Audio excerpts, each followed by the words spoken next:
आज आपण कोल्हापुरी पद्धतीचा तांबडा रस्सा आणि अळणी मटण करणार आहोत. त्यासाठी मटण स्वच्छ करून हळद, मीठ आणि आलं लसूण पेस्ट लावून घेतलेले आहे. तेल टाकून कांदा कुकरमध्येच मी करणार आहे.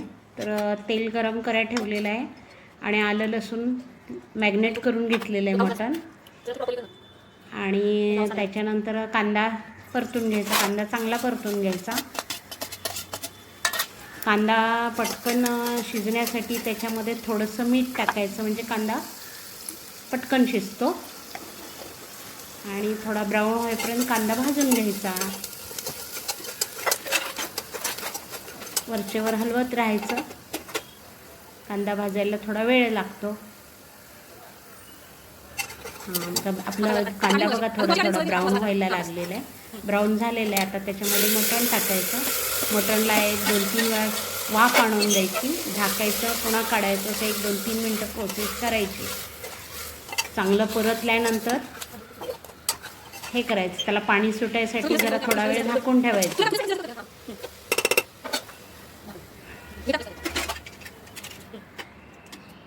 झाकलेलं आहे. आता बघा पाणी सुटलेलं दिसतंय. पुन्हा तीच प्रोसेस करायची. असं 2 वेळेला 3 वेळेला झालं की नंतर आपण मटणमध्ये हे करायचं, वाफलेलं आहे गरम पाणी टाकून घ्यायचं.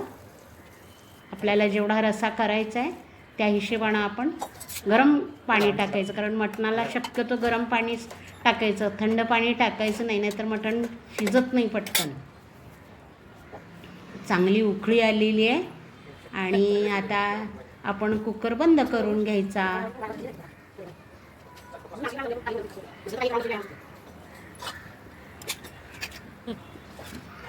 कुकर बंद.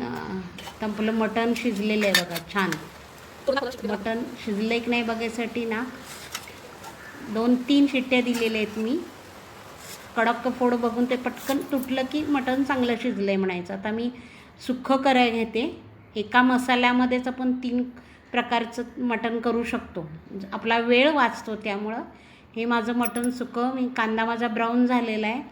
त्याच्यामध्ये मी हळद, थोडंसं लाल तिखट आणि जो मी घरी केलेला मसाला आहे वाटण, त्याची लिंक मी तुम्हाला डिस्क्रिप्शन बॉक्समध्ये देईन. ते करून घ्यायचं. चांगला फ्राय करायचं. त्याला तेल सुटेपर्यंत मसाला हे करून घ्यायचं.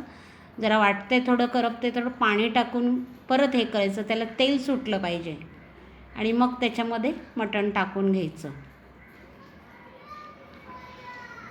मटण आता ते परत मसाल्यामध्ये चांगलं फ्राय करायचं मीठ टाकून. हे आपलं झालं कोल्हापुरी सुक्कं मटण तयार.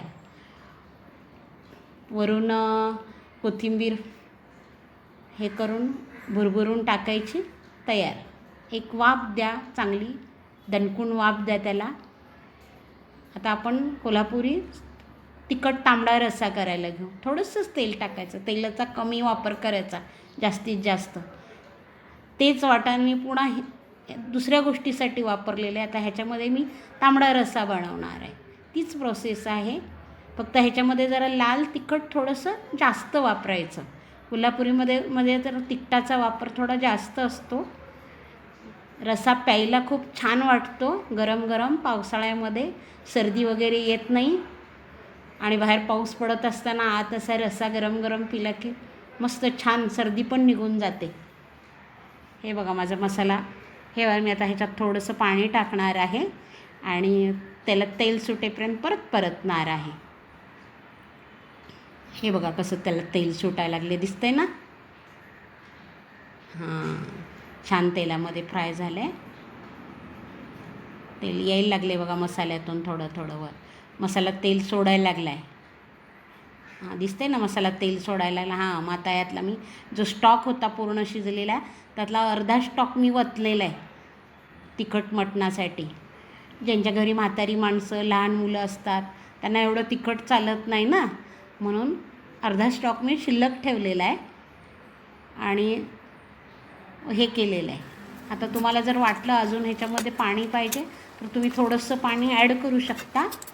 आणि चवीपुरतं जेवढं मीठ पहिलं टाकलेलंच आहे त्यामुळे आत्ता थोडं पाणी टाकलं आहे तेवढ्यासाठीच मीठ टाकायचं आणि चांगले उकळी येऊन द्यायची, छान उकळी येऊन द्यायची. गॅस बारीक करायचा आणि थोडंसं वरचं हलवत राहायचं. फेस येतो तो तुमचा बघा, छान तर्री कशी आलेली दिसते मटणावर, कारण मसाल्यानं पूर्ण तेल सोडलेलं आहे मसाल्यातलं वगैरे. कोथिंबीर टाकायची. हा झाला तुमचा मटणाचा पूर्ण तांबडा रस्सा तयार. कसं छान दिसतो आहे बघा, सुरेख. आता मी लगेच अळणी करून घेते पटापट. तेलावर परत तोच मसाला, थोडंसं तेल टाकून, तेलाचा वापर कमी भाजलेला आहे. ह्याच्यावर बघा अळणी टाकलेलं आहे. त्यात मी हळद नाही टाकलेली, कारण मी स्टॉकमध्ये आपल्या हळद आहे, त्यामुळे मी टाकलेली नाही. ह्याच्यामध्ये पण तुम्ही थोडंसं मसाल्याला लागलेलं, जे परत त्यांना लागलेला मसाला लागून पाणी टाकून ना ते वापरायचं. मसाला वेस्ट नाही करायचा. पाणी टाकून घ्यायचं, थोडंसं पुन्हा मीठ टाकायचं चवीपुरतं आणि एक चांगली उकळी काढून घ्यायची. हा झाला अळणी मसाला तयार. तुमच्या घरी कोण म्हातारी माणसं किंवा लहान मुलं असतील जे तिखट खात नसतील, त्यांच्यासाठी हे मस्त पर्याय आहे, छानपैकी. मुलं आवडीनं खातात. गरम गरम नुसतं सूप म्हणून पिलं तरीसुद्धा चालतं आहे.